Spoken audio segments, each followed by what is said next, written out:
Best जशी मुंबईकरांची lifeline आहे तशीच ती बेस्टच्या कामगारांसाठी त्यांची कर्मभूमी आहे आणि बेस्ट वाचवा ही जी पूर्वीपासून सुरू असलेली मोहीम आहे ती पुन्हा आजपासून सुरू झालेली आहे. आपल्यासोबत आहेत कामगार नेते शशांक राऊत.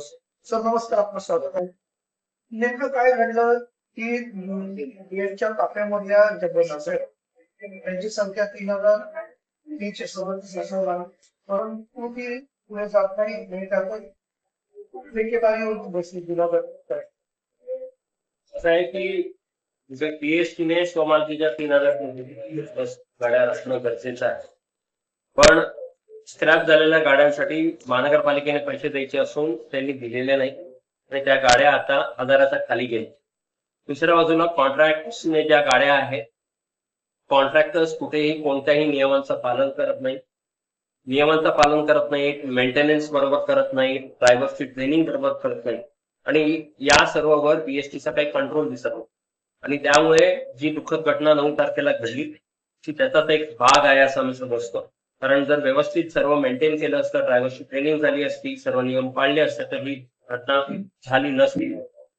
तर हे असं घडू नये यासाठी आता बेस्ट बचाव अभियान अंतर्गत लोकांमध्ये जाऊन स्वाक्षरी मोहीम घेऊन मुख्यमंत्री साहेबांना निवेदन देण्यात येणार आहे की ही कॉन्ट्रॅक्ट सिस्टम पूर्णतः रद्द करण्यात यावी आणि बीएसटीने स्वमालकीच्या 3,337 बस गाड्या राखून स्वतः ही सेवा मुंबईकर जनतेला द्यावी, ही आम्ही निवेदन देणार आहोत.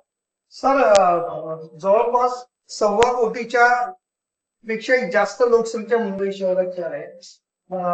रेल्वेवरही ताण पडतो, बसेसवर ताण पडतो, एसटी याप्रमाणे राज्यभरामध्ये वाहतूक करतात. कधी कधी देशला इमर्जन्सी एसटीची मदत घ्यावी लागते. रिक्षांमध्ये ताण पडतो, लोकसंख्या वाढत जाते आहे, परंतु त्या प्रमाणामध्ये बेस्ट बसेसची संख्या न वाढण्याचे कारण आहे. प्रशासनाची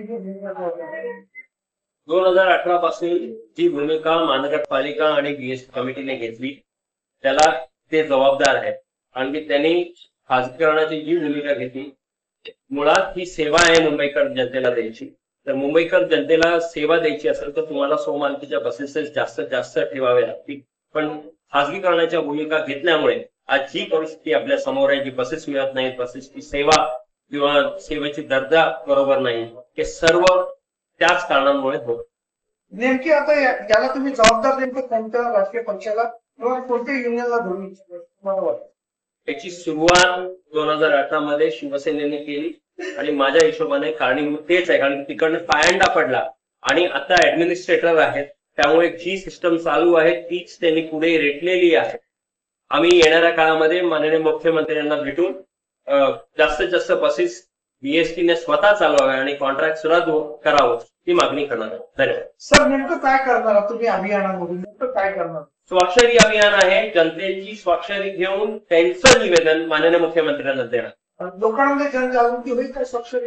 नक्की झाली पाहिजे आणि अनेक ही सुरुवात राहील, अनेक पद्धतीने आम्ही लोकांपर्यंत जाण्याचं काम. अन्य युनियन यात सहभागी होईल वाटतं? ज्या युनियन्सला सहभागी व्हायचंय त्यांना ते येऊन आम्हाला मदत करण्यासाठी आम्ही त्यांना आमंत्रित करतो. धन्यवाद. बेस्ट वाचवा ही मोहीम सुरू होत आहे. शशांक राव त्या मोहिमेला पुन्हा नव्याने सुरुवात करत आहे. मुंबईकरांचा, प्रवाशांचा आणि अन्य युनियनचा त्यांना पाठिंबा मिळेल हा येणाऱ्या काही काळातच कळेल. तोपर्यंत आपण मुंबई येथून वडील